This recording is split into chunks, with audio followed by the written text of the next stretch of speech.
આપણે સ્વપ્રતિકારકતા આવ્યા હતા કે ભાઈ આપણે પ્રતિકારકતા વિશે અભ્યાસ કર્યો કે ભાઈ પ્રતિકારકતા છે જન્મજાત પ્રતિકારકતા, ઉપાર્જિત પ્રતિકારકતા, અને આવી પ્રતિકારકતાની અંદર પણ આપણે પ્રાથમિક પ્રતિચાર કેવો હોય, દ્વિતીયક પ્રતિચાર કેવો હોય, આ બધા વિશે સામાન્ય માહિતી મેળવી, રાઈટ? ટૂંકમાં આપણને એવી ખબર છે કે આપણા પ્રતિકારક તંત્ર પાસે સમજાત અને પરજાતને ઓળખવાની ક્ષમતા છે અને એના આધારે એ આપણા શરીરની અંદર કોઈ પણ બાહ્ય ઘટક દાખલ થાય તો એનો પ્રતિકાર કરે છે, રાઈટ? પણ ઘણી વખત કેવું થાય કે ભાઈ આપણા શરીરમાં જન્મથી ચોક્કસ પ્રકારના ઘટકો હાજર ન હોય, પણ આપણે આપણા શરીરની અંદર જુદા જુદા પ્રકારની ચયાપચયિક ક્રિયાઓના અંતે શરીરમાં એન્ટ્રોપી વધતી જાય. એન્ટ્રોપી ખબર છે ને, અવ્યવસ્થાનું પ્રમાણ. હા, તો શરીરમાં એન્ટ્રોપી વધતી જાય અને આ અવ્યવસ્થા વધતા વધતા એવું થાય કે ભાઈ આપણા શરીરની અંદર કેટલાક એવા દ્રવ્યો સર્જાઈ જાય કે જે પહેલેથી આપણા શરીરમાં હાજર હતા, હવે હાજર છે અને એ દ્રવ્યો આપણને નુકસાન કરતા નથી, પણ આપણું પ્રતિકારક તંત્ર એનો સ્વીકાર કરવા તૈયાર હોય નથી. તો એ સમયે આપણા પોતાના શરીરની અંદર જુદી જુદી બીમારીઓની શરૂઆત થાય છે. તો એવી બીમારીઓ વિશે આપણે આ સ્વપ્રતિકારકતામાં ભણીશું કે ભાઈ ઉચ્ચ કક્ષાના પૃષ્ઠવંશીઓમાં સ્મૃતિ આધારિત જે ઉપાર્જિત પ્રતિકારકતા છે એનો આધાર સ્વજાત અને પરજાત ઘટકોના આધારે નક્કી થાય છે, રાઈટ? આવું તો આપણે જોયું ઉપાર્જિત પ્રતિકારકતામાં. પણ હજી સુધી એ વસ્તુ આપણી વૈજ્ઞાનિકોને, સાયન્ટિસ્ટને પણ ખબર નથી કે આ કઈ રીતે નક્કી કરે છે. પણ એના બે ઉપસિદ્ધાંતો કે ભાઈ આવા બે વ્યવસ્થાના આધારે નક્કી કરે છે કે ભાઈ આપણું શરીર કોઈ પણ વસ્તુનો સ્વીકાર કરશે કે નહીં કરે. તો એ જે બે ઉપસિદ્ધાંત છે એમાં પહેલો છે ઉચ્ચ કક્ષાના સજીવો પરજાત અણુઓ તેમજ પરજાત સજીવોને અલગ પાડી શકે છે, મતલબ એને ઓળખી શકે છે કે આપણા કામનું નથી, નુકસાનકારક છે. મોટાભાગના પ્રાયોગિક પ્રતિરક્ષા વિજ્ઞાન આ બાબત પર આધાર રાખે છે. બીજું, કેટલીક વખત જનીનિક કે બીજા અજ્ઞાત કારણસર શરીર પોતાના જ કોષો પર હુમલો કરે છે. મેં હમણાં કીધું ને કે આ અજ્ઞાત કારણો શું હોય, તો કે ભાઈ આપણા શરીરમાં સર્જાયેલી અવ્યવસ્થાના કારણે જે નવા ઘટકો હાજર થયા તે. ક્લિયર? તો હવે પરિસ્થિતિમાં તકલીફ ક્યાં આવે, તો કે ભાઈ આપણી જનનિક કે બીજું કોઈ પણ અજ્ઞાત કારણ જે પણ છે એના કારણે જે તે પ્રતિકારક તંત્ર છે એ આપણા જ કોષોને ડેમેજ કરશે, તો આપણા શરીરમાં એ કોષોનું જે કાર્ય છે એ તો અટકી જશે ને. હા કે ના? તો એના પરિણામે આપણા શરીરને નુકસાન થાય છે અને એ જે નુકસાન થાય છે એ રોગને આપણે પ્રતિરક્ષા રોગ કહીએ છીએ. શું કહીએ છીએ? સ્વપ્રતિકારક અથવા સ્વપ્રતિરક્ષા રોગ કહેવામાં આવે છે. આવો એક સૌથી સામાન્ય રોગ કે જે આપણે જાણીએ છીએ, લેડીઝમાં 45 વર્ષ થાય એ પછી ઘૂંટણનો દુખાવો કોમન છે કે નહીં? કારણ તો કે ભાઈ આપણું પ્રતિકારક તંત્ર એમના જે હાડકાના ઘસારાના કારણે સાયનોવિયલ લિક્વિડની પરિસ્થિતિ બદલાય છે એ પછી અંદર જે પણ હાડકાઓ છે એનો પ્રતિકાર કરે છે અને એ પ્રતિકારના કારણે આપણને સંધિવા થાય છે. ક્લિયર? ઓકે. હવે વાત છે શરીરમાં રોગ પ્રતિકારક તંત્ર કેવી રીતે કામ કરે છે. જો કે આ તંત્ર વિશેની તો 90% માહિતી હું તમને ટુકડે ટુકડે આપી ચૂક્યો છું. આજે તો આપણે એવું કામ કરવાનું છે કે બધાને એક લાઈનમાં જોડવાના છે, બરાબર? એટલે તમારા માટે આ ટોપિક અઘરો નથી, પણ એ બધાને કયા ક્રમમાં જોડવા એ ખાસ યાદ રાખજો. આપણને ખબર છે કે આપણું પ્રતિકારક તંત્રની પાયાની બાબત શું છે? લસિકા અંગો. હા કે ના? ઓકે, લસિકા અંગ, લસિકા પેશી, કોષો અને એન્ટીબોડી, આ બધા જ દ્રવ્યો આપણા પ્રતિકારક તંત્રમાં બેઝિક છે. આપણું પ્રતિકારક તંત્ર વિશિષ્ટ છે. કેમ વિશિષ્ટ છે? તો કે ભાઈ એ પરજાત એન્ટીજનને ઓળખે છે અને પછી એની ઉપર એટેક કરે છે. આ કે ના? Yes sir. ઓકે, તો આ પ્રતિકારક તંત્રની અંદર આપણે એલર્જીની પ્રક્રિયાની પણ આગળ વાત કરી કે નહીં? Yes yes. ઓકે, સ્વરોગ પ્રતિકારકતા પણ વાત કરી, સંધિવા. આ કે ના? Yes sir. પ્રત્યારોપણ પણ આપણે કીધું કે ભાઈ અન્ય કોઈ વ્યક્તિનું ધારો કે આપણે અંગ લઈએ છીએ તો આપણે ચોક્કસ પ્રકારની દવા આજીવન ગળવી પડે છે, નહીતર આપણને ચોક્કસ પ્રકારના રસાયણોના કારણે એ અંગનો અસ્વીકાર થવાથી મૃત્યુ થઈ શકે છે. આ કે ના? Yes sir. મેં તમને કીધું એમ આપણે મોટા ભાગની બાબતો જોઈ છે. હવે અહીંયા આકૃતિ થોડીક સમજી લઈએ કે ભાઈ આપણા શરીરમાં પ્રતિકારક તંત્ર માટે મેં તમને હંમેશા એક તો થાઇમસ અને બીજું એક અસ્થિમજ્જા કીધું છે. Yes sir. આ સિવાય આપણા આખા શરીરમાં ફેલાયેલી આ લસિકા વાહિનીઓ દેખાય છે ને? યસ હા, સર. આ લસિકા વાહિની સાથે ગોઠવાયેલી લસિકા ગાંઠો, આ બધા જ આપણા પ્રતિકારક તંત્રની અંદર બેઝિક રિક્વાયરમેન્ટ છે. જેમાં આપણે વાત કરીએ સૌથી પહેલાં કે ભાઈ લસિકા અંગ, કે ભાઈ આ એવા અંગો છે કે જ્યાં આપણા લસિકા કણોનું સર્જન થાય છે, એ પરિપક્વન પામે છે અને પછી ચોક્કસ પ્રકારના એન્ટીજન સામે પ્રતિકાર કરવા માટે વિભેદીકરણ કરીને એન્ટીબોડીનું નિર્માણ કરે છે. ક્લિયર? આમાં કોઈને ડાઉટ છે?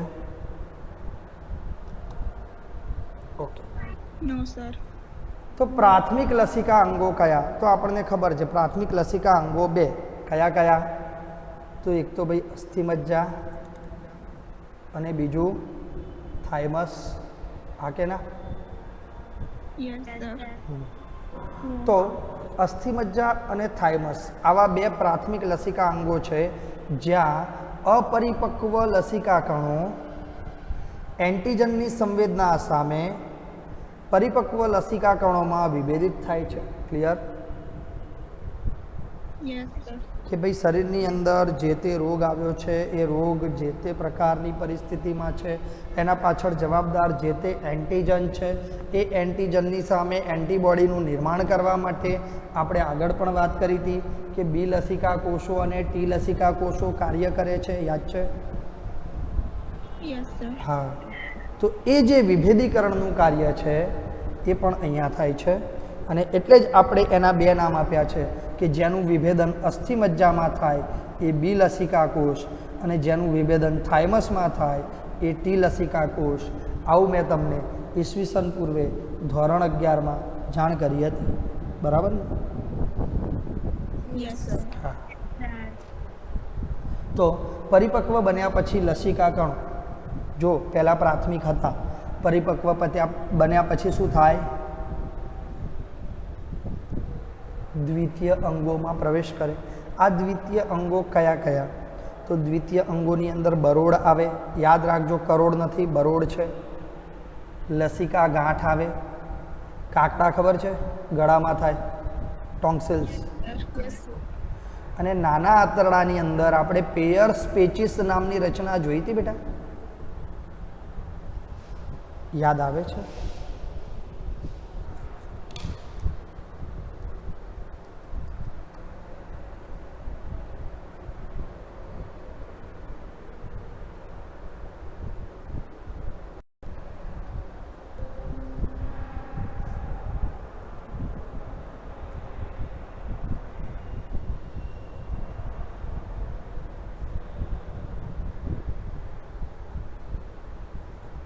પેલા નાના આંતરડાની અંદર જે આંગળી આકારના બધો આપણને જોવા મળ્યા હતા. યાદ આવ્યું બધાને? Yes sir.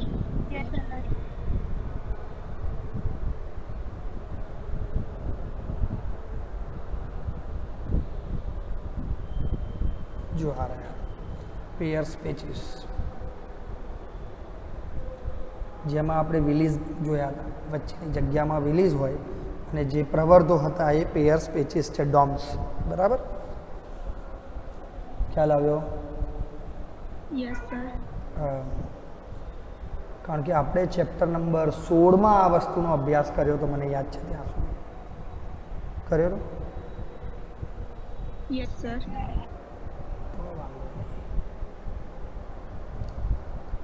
નહીંતર પાછું કે સાહેબે કીધું એટલે હા.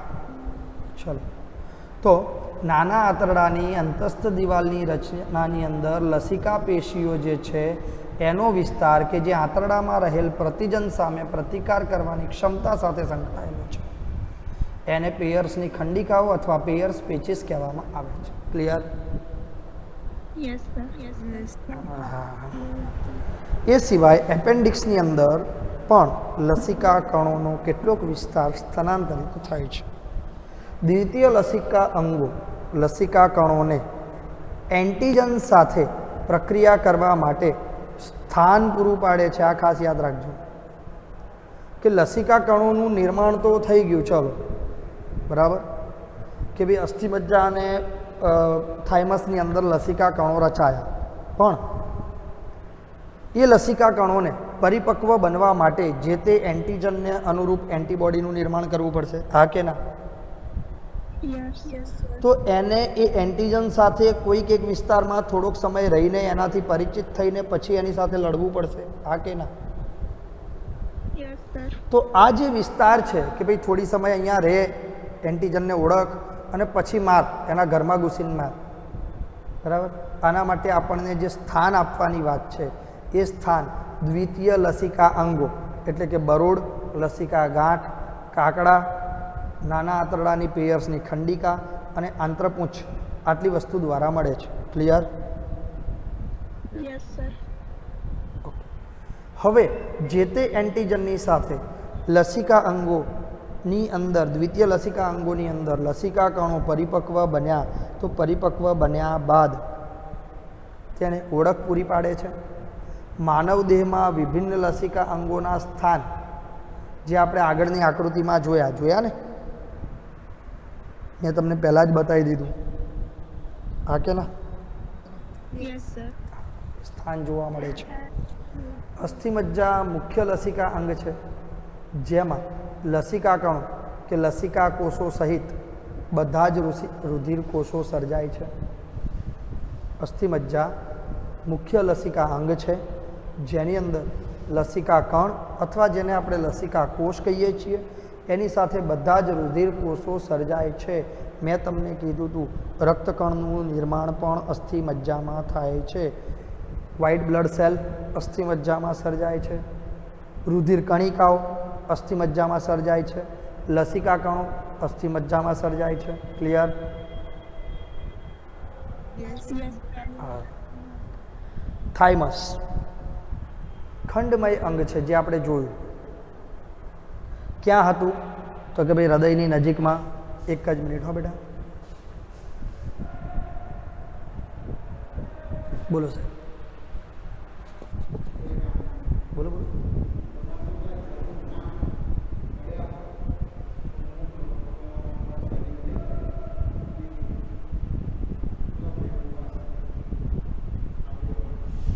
એકાઉન્ટ ડિટેલ મોકલો, હમણાં ટ્રાન્સફર કરી. ગૂગલ પે તો છે જ મારા. Okay, sure. અરે કંઈ વાંધો નહીં, છોકરાઓ ઘરના જ છે.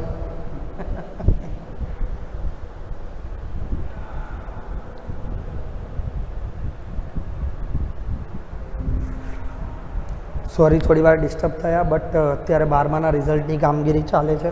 સરકાર રોજ કંઈક નવું લાવે છે, તેના કારણે જ અમારે રોજ સ્કૂલે આવવું પડે કે સરકાર ક્યારેક કંઈક જાહેર કરે તો અમારે કામે લાગી જવું પડે. બરાબર. તો થાઇમસ આપણે હમણાં જ સ્થાન જોયું કે ભાઈ હૃદયની નજીક આવેલી લસિકા વાહિનીઓ છાતીના અસ્થિની વચ્ચે ગોઠવાઈને જે સમૂહ બનાવે છે એ સામૂહિક રચના થાઇમસ છે. થાઇમસ ગ્રંથિનું કદ જન્મ સમયે મોટું હોય છે, આવું મેં તમને કીધું હતું. ધોરણ 11 ચેપ્ટર નંબર 22 યાદ છે ને? Yes, sir. જેમ જેમ આપણે મોટા થતા જઈએ તેમ તેમ એનું કદ ઘટતું જાય છે. કિશોરાવસ્થા એ ખૂબ નાના કદની હોય છે અને વૃદ્ધાવસ્થાએ પ્રતિકાર કરતાં કરતાં એ અદૃશ્ય થઈ જાય છે. પછી એવું સમજી લેવાનું કે હવે વિકેટ પડવાની, બરાબર ને? Yes, sir. હા. તો થાઇમસ અને અસ્થિમજ્જા બંને ટી લસિકા કોષોને પરિપક્વ થવા માટે સૂક્ષ્મ પર્યાવરણ પૂરું પાડે છે. આવી પણ આપણે ચર્ચા થયેલી છે. કારણ તો કે ભાઈ ટી લસિકા કોષોનું સર્જન અસ્થિમજ્જામાં અને વિકાસ, આવી વાત થઈ ગઈ છે ને આપણે. ઓકે. બરોળ છે એ વટાણાના મોટા દાણા જેવું અંગ છે. એનું મુખ્ય કાર્ય લસિકા કણો અને ભક્ષક કોષોની હાજરી ધરાવવાનું છે. યાદ રહેશે. આપણને ખબર છે કે લસિકા કણો અને ભક્ષક કોષો બંને રુધિરમાં હાજર હોય છે ને?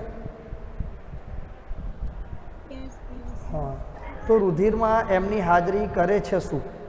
તો કે ભાઈ સામાન્ય રીતે જે પણ સૂક્ષ્મજીવો રુધિરમાં આવેલા હોય, સ્વયં જનન કરીને બીજા નવા સૂક્ષ્મજીવોનો ઉમેરો કરતા હોય, એ બધાને જકડી રાખવાનું કાર્ય. શું કરવાનું? જકડી રાખવાનું કાર્ય. અને ગાળણનું પણ કાર્ય કરે છે કે ભાઈ એને ગાળીને અલગ કરો એટલે આપણું પ્રતિકારક તંત્ર એનો નાશ કરી શકે. બરાબર ને? હા કે ના? કોણ કરે છે આ કાર્ય?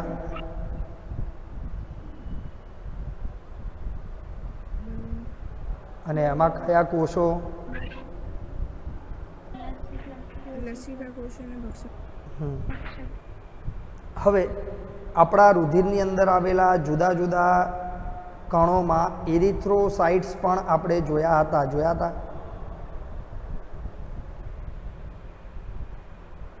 યાદ છે? ચેપ્ટર નંબર 17 હતું કે 18 હતું રુધિરવાળું?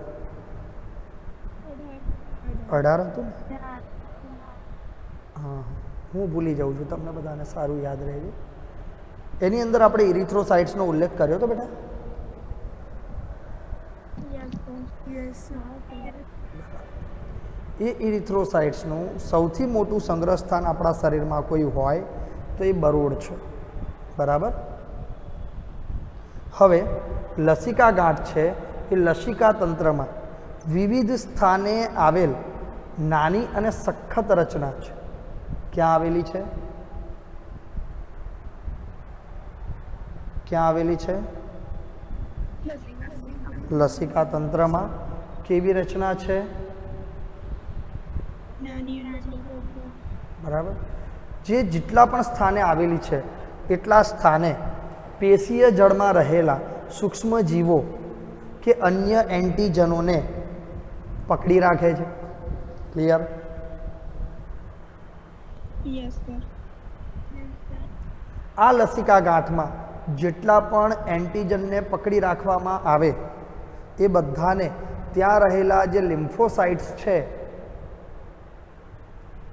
એ લિમ્ફોસાઇટ્સ પ્રતિકાર કરીને પ્રતિચાર આપે છે. ક્લિયર? Yes.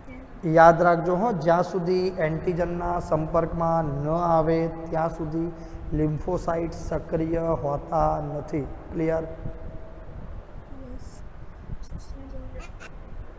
ઓકે. આ સિવાય આપણને ખબર છે આપણો શ્વસન માર્ગ, આપણો પાચન માર્ગ, મૂત્રજનન માર્ગ, આ બધા એવા અગત્યના માર્ગ છે કે જ્યાંથી કોઈ પણ રોગ આપણને સામાન્ય રીતે અસર કરી શકે છે.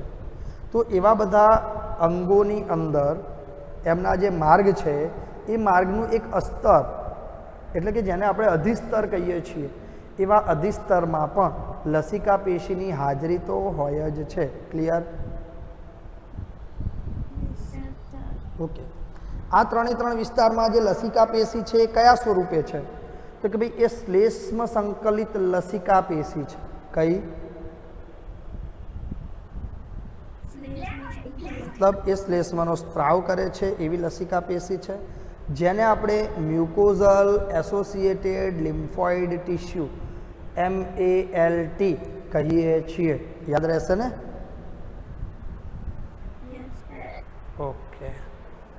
હવે આ જે MALT છે એ આપણા શરીરની લસિકાની 50% જેટલું પ્રમાણ ધરાવે છે, કે આપણી જેટલી પણ લસિકા પેશી છે એમાંથી 50% તો આ શ્લેષ્મ સંકલિત લસિકાઓ છે. ક્લિયર? બોલો, એઇડ્સનું એડ્રેસ થઈ ગયું.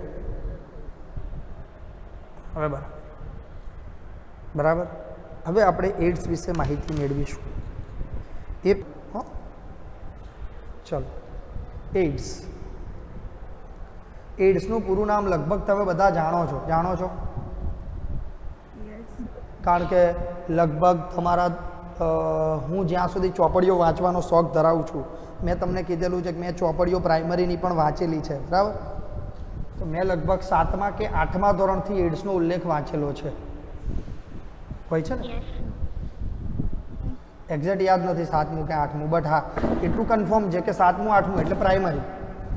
8મું પ્રાઇમરીમાં આવે અને 7મું પ્રાઇમરીમાં આવે. તો એટલી કન્ફર્મ ખબર છે કે ભાઈ પ્રાઇમરીની અંદર એઇડ્સના ફૂલ ફોર્મનો ઉલ્લેખ છે. એ પછી 9મામાં ખબર નહીં છે કે નથી, પણ 10મામાં પાછું છે એ ખબર છે, બરાબર? તો ઇન શોર્ટ આપણે ઘણા બધા વર્ષોથી એઇડ્સ વિશેની માહિતી ધરાવીએ છીએ, જેમાં એઇડ્સનું full form acquired immunodeficiency syndrome છે. આવી આપણને બધી જ ખબર છે, રાઈટ? Yes, sir. Yes, હા. sir. હવે એનું ગુજરાતી સમજો કે એનો અર્થ શું, તો કે ભાઈ પ્રતિકારક તંત્રની ઉણપથી થતો રોગ. આવું તો તમે ક્યારેય નહીં સમજ્યા હોય. કઈ રીતે? તો જો, ઇમ્યુનો એટલે આપણી ઇમ્યુન સિસ્ટમ, ડેફિશિયન્સી એટલે ઉણપ, સિન્ડ્રોમ એટલે લક્ષણો, એક્વાયર્ડ એટલે પ્રાપ્ત થવું. એવો રોગ કે જેના કારણે આપણને આપણી પ્રતિકારકતામાં ઉણપના લક્ષણો પ્રાપ્ત થાય છે, મતલબ પ્રતિકારક તંત્રની ઉણપથી થતો રોગ. ક્લિયર? Yes. એના ઇંગ્લિશ નામની અંદર જ એનું ગુજરાતી રહેલું છે. જે વ્યક્તિના જીવનકાળ દરમિયાન ઉપાર્જિત થાય છે, કારણ જન્મથી કે વારસામાં આ હોતું નથી. હા, વારસામાં ત્યારે આવે કે જ્યારે માતા અથવા પિતા તરફથી વારસામાં મળે, પણ એ જન્મજાત હોતો નથી, એ ઉપાર્જિત જ ગણાય. કેમ? કારણ કે માતા અથવા પિતા તરફથી વારસામાં એઇડ્સ રોગ નથી મળતો, HIV વાયરસ મળે છે. અને આ HIV વાયરસ એ આપણા શરીરની અંદર એઇડ્સ નામના રોગનું ઉપાર્જન કરે છે. બોલો, આમાં ખબર પડી? Yes, sir. જન્મથી વારસામાં મળે છે એ શું છે? વાયરસ છે. રોગ તો પછીની સ્થિતિ છે. કેમ એ હું સમજાવું છું હમણાં.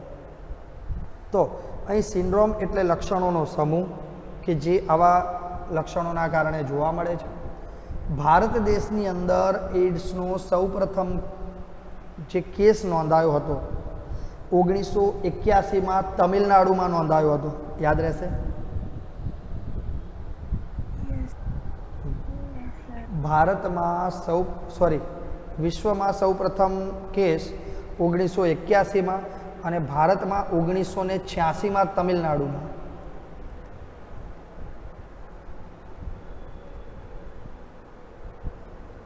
કેમ ઉતાવળમાં 1981 ભારતમાં થઈ ગયું?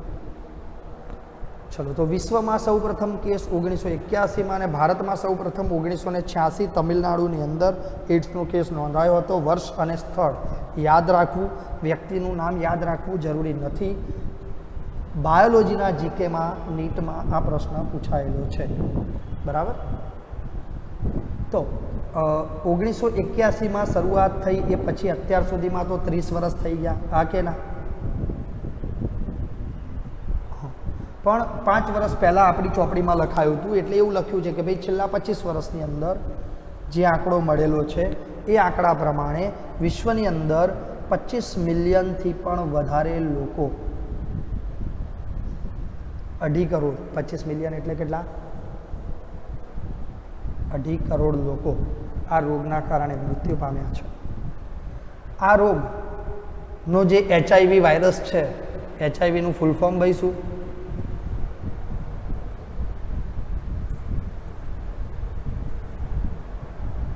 કોઈ નહીં? Immunoinfluence virus. Human immuno virus, બરાબર. હરિભાઈ ઈશ્વરભાઈ વાઘેલા કોઈ ના લખતા મહેરબાની કરીને. હા, હ્યુમન ઇમ્યુનો વાયરસ.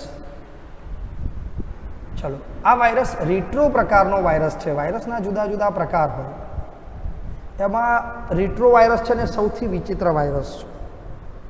કેમ? તો કે આ વાયરસ આપણા બોડીને, આપણા શરીરને, આપણા પ્રતિકારક તંત્રને બરાબર ડફોડ બનાવવાની કારીગરી જાણે છે. નવાઈ લાગે ને?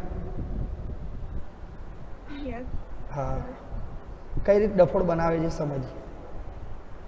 કે સૌથી પહેલાં તો આપણને ખબર છે કે વાયરસ જ્યાં સુધી એકલો છે ત્યાં સુધી નિર્જીવ છે.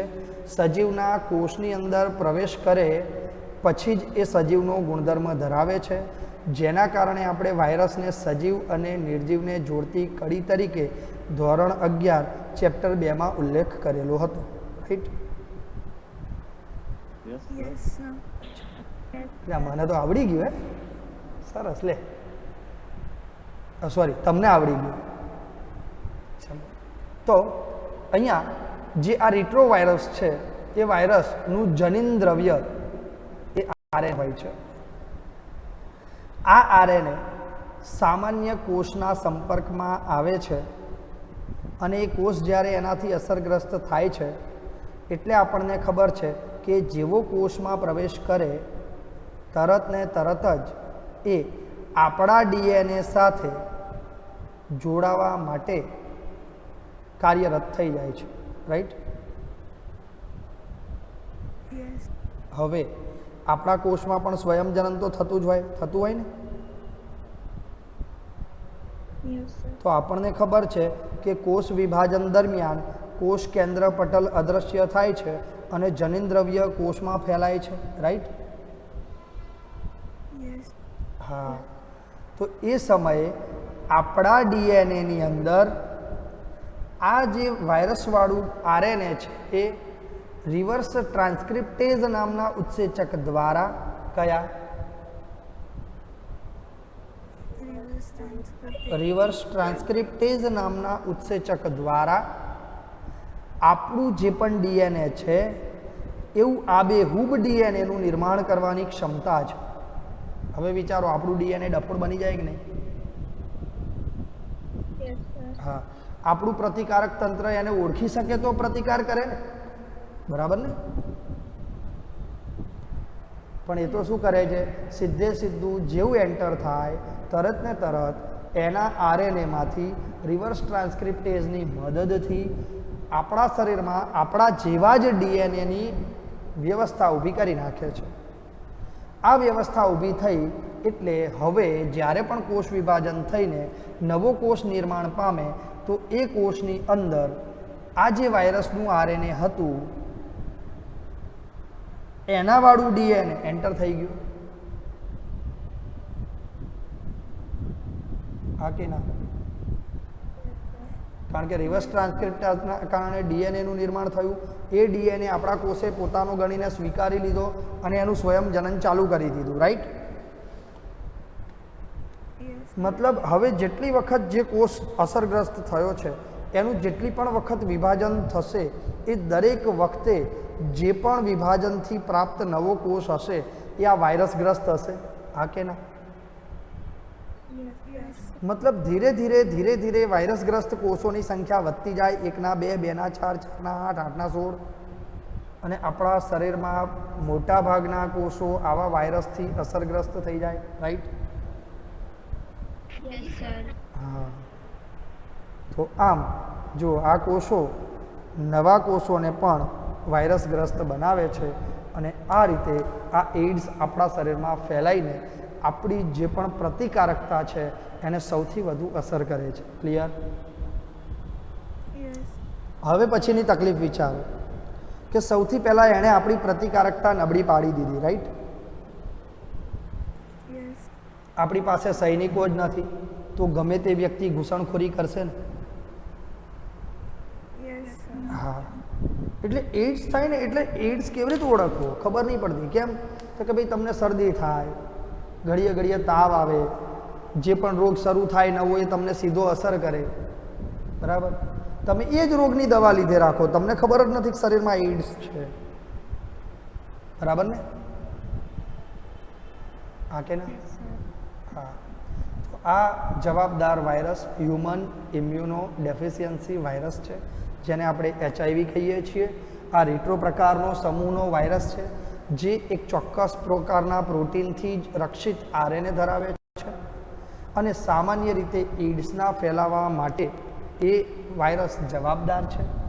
એડ્સ ફેલાય છે કેવી રીતે એ તમે બધા વર્ષોથી જાણો છો કે ભાઈ ચેપી વ્યક્તિ સાથેના જાતીય એટલે કે શારીરિક સંબંધથી, દૂષિત રુધિર અથવા ત્યાંની નિપજો દ્વારા, મતલબ કોઈ વ્યક્તિને એડ્સનું ઇન્ફેક્શન છે અથવા તો એના શરીરમાં HIV હાજર છે, એવી વ્યક્તિ ધારો કે HIVનો ટેસ્ટ કરાયા વગર જાણતી નથી કે એને HIVનું ઇન્ફેક્શન છે અને કોઈને રુધિર આપી દે છે અથવા તો રુધિરના બ્લડ પ્લેટલેટ્સ આપી દે છે.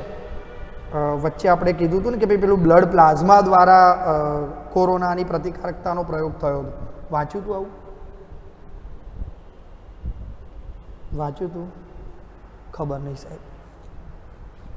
તો રુધિરની નિપજ તરીકે બ્લડ પ્લાઝમા દ્વારા પણ, હું ઓનલાઈન જ છું ને, છું, વાંધો મેં કીધું કોઈનો રિપ્લાય ના આવ્યો તો હું ખોવાઈ ગયો એમ, કારણ કે તો એરર તો બતાવી હતી જ્યારે ચાલુ કર્યું ત્યારે જ. તો ચેપી વ્યક્તિના જાતીય સંબંધથી, દૂષિત રુધિર અથવા તેની નિપજના ઉપયોગથી, ચેપગ્રસ્ત વ્યક્તિ દ્વારા ઉપયોગમાં લેવાયેલ સિરિંજ કે સોયનો ઉપયોગ જ્યારે નશાકારક પદાર્થોનો ઉપયોગ કરવા માટે કરવામાં આવે છે ત્યારે, રોગિષ્ઠ માતાના ગર્ભસ્થ શિશુને જરાયુ દ્વારા સંક્રમણ આપવામાં આવે છે ત્યારે, આટલી જ જોખમકારક પરિસ્થિતિ એવી છે કે જે HIVનું ઇન્ફેક્શન કરે છે. આ સિવાય ક્યારેય કોઈ સામાન્ય સ્પર્શ દ્વારા એડ્સ ફેલાતો નથી. સામાન્ય સ્પર્શ દ્વારા કોરોના ફેલાય છે તેમાં કોઈ ધ્યાન નથી રાખતું, અને સામાન્ય સ્પર્શ દ્વારા એડ્સ નથી ફેલાતો તેમ છતાં જો કોઈ વ્યક્તિને બિચારાને કોઈ કારણસર એડ્સ હોય તો એના કેરેક્ટરને આપણા સમાજમાં એક માન્યતા એવી છે કે ભાઈ આ વ્યક્તિ વધુ વ્યક્તિઓ સાથે જાતીય સંબંધ બાંધતો હશે તો જ થયો હશે.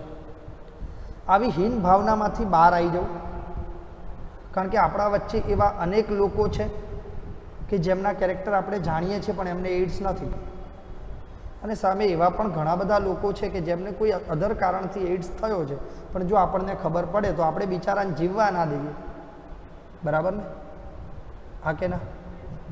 હા, એટલે ક્યારેય કોઈ પણ રોગના કારણે જે તે વ્યક્તિને ગુનેગાર ઠેરાવવો એ યોગ્ય નથી.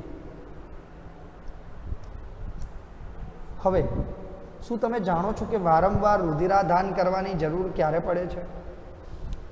ખબર છે?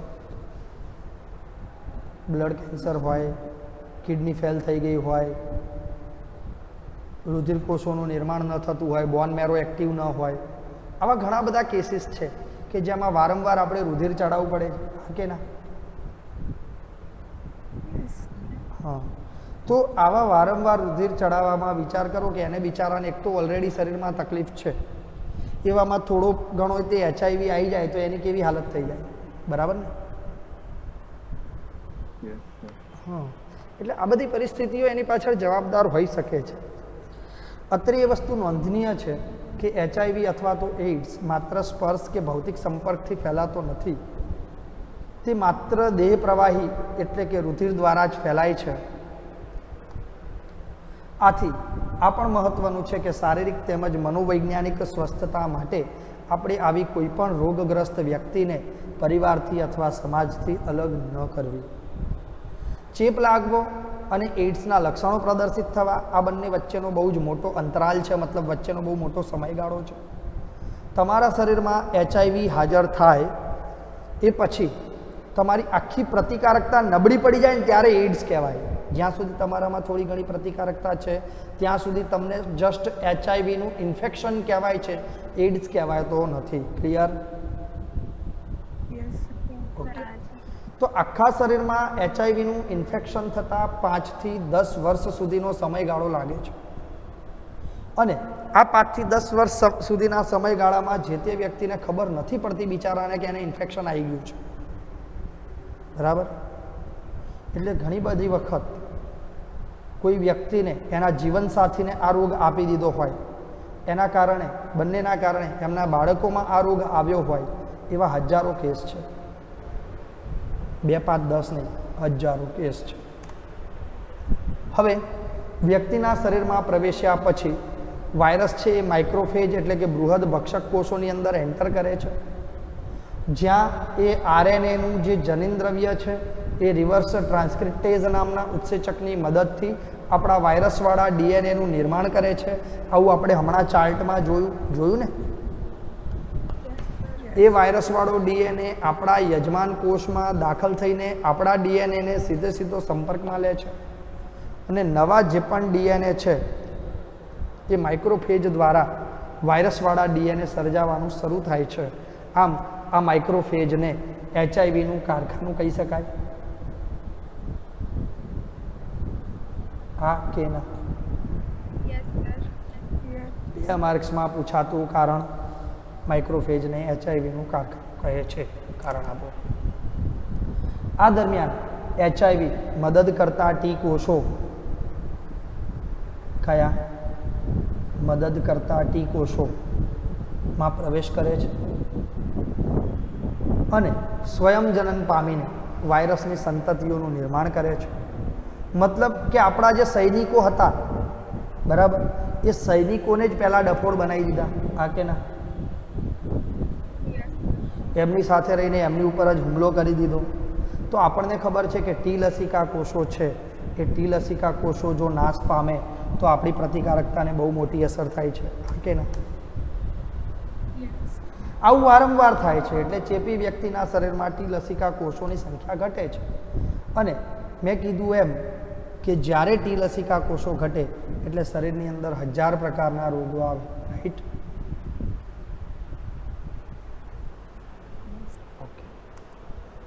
તો મદદ કરતા ટી લસિકા કોષોની સંખ્યા ઘટવાને કારણે વ્યક્તિ બેક્ટેરિયા, ખાસ કરીને માઇક્રોબેક્ટેરિયમ, વાયરસ, ફૂગ તેમજ ટેક્સપ્લાઝમા જેવા પરોપજીવીઓના ચેપનો શિકાર બને છે. કે આ બધા જ પરોપજીવીઓ, મેં કીધું એમ કે ભાઈ આપણા આગળ જેટલા પણ આપણે વાયરસથી થતા, ફૂગથી થતા, બેક્ટેરિયાથી થતા જેટલા પણ રોગો ભણ્યા છીએ બધા અહીંયા ઇઝીલી ઇફેક્ટ કરશે. Yes.